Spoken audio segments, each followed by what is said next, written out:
Alright, I'm Justin Blue, and this is Justin Blue University. So I'm gonna just hop into today's lesson.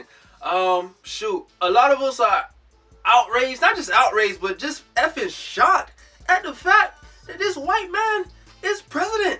It was like, he ought to be a fool if he think that America is gonna vote him in.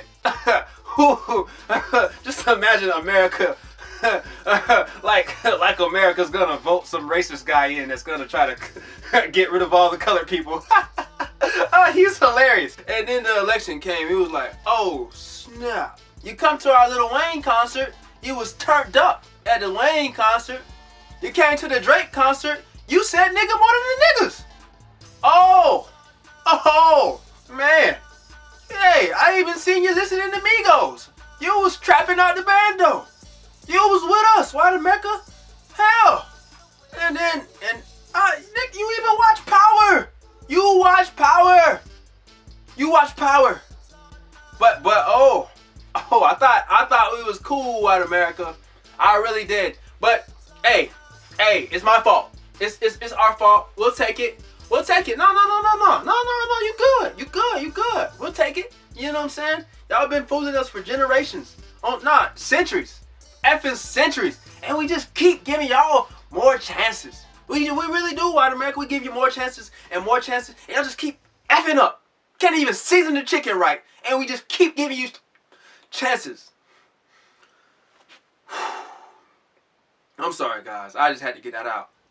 The political news reporters, they're giving us some explanations, and they're explaining things to a certain extent, but they're not really breaking things down fully. Like, for example, one of the political news reporters used the term white lash. And it is fitting to a certain extent because it does describe how maybe, we had a black president for 8 years. That's one thing. You have black people, we stopped saying hands up, don't shoot. We just in the street with our fists up ready for war now. That's one thing. The Hispanic population. White people are terrified of the Hispanic population because they will soon be a large majority of America. And they know it, we know it, we all know it. So they're trying to shut down the border and all those different things because they're terrified.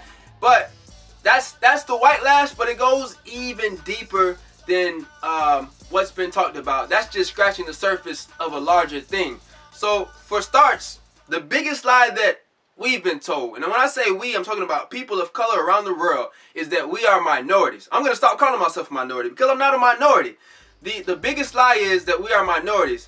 Globally, the majority of people around the world are people of color. And white people are an extremely small minority in comparison to all the different people of color around the world. But if you look around the globe, you will see that most groups of brown people are controlled or ran or overseen by fair-skinned people. Now this is for a reason. It plays a role in their survival. White people have to control the power structures in order for their actual genetic survival. Yes, I just said that, their genetic survival. And you're like, oh, one of these Africana black guys talking all this crazy black stuff again. Genetically speaking, white genes are recessive to basically every other group on the planet. And black genes are the most dominant genes on the planet. Therefore, for the natural survival of the white race, they have to oppress people of color in order for their survival. No matter how many white women a black man sleeps with, he can only produce a black child.